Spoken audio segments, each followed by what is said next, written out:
నీ మిషన్ ఏది? టికెట్లు కొట్టినావు, నువ్వు అమౌంట్ ఎంత జమ చేసినావు? ఇప్పుడు ఎన్ని పైసలు వచ్చినాయి నీకు? టిప్ లో అమౌంట్ ఎంత ఉంది? యాక్చువల్ గా వచ్చేది ఎంత? అంటే ఇంత మంది కడుపును కొడుకోవాలి, టిమ్ము లేకుండా ఏం లేదు నాశనం చేసుకుంటాం. టిమ్ము లేకుండా ఎట్లా వస్తావు? అంటే అప్పుడు నువ్వు టిమ్ము లేదని దాచి పెడుతున్నావు. ఎస్ఆర్ లేదు, టిమ్ము లేదు, ఏం లేకుండా పైసలు మొత్తం జేబులో వేసుకొని తిరుగుతారు మీరు. పైసలు ఒక్క టికెట్ కూడా పైసలు మొత్తం జేబులో వేసుకొని తిరుగుతారు. కార్పొరేట్ మా జీతాలు చేయడానికి కార్పొరేషన్ లాస్ అవుతుంది. ఇట్లా పైసలు దొబ్బిపోతే లాస్ కదా కార్పొరేషన్.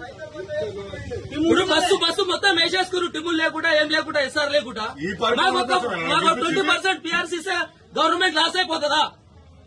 ఇట్లా ఎన్ని బస్సులు తిరుగుతున్నాయి తెలంగాణ రాష్ట్రంలో? ఇట్లా ఎంతమంది ఎన్ని డబ్బులు వేసుకుంటారు?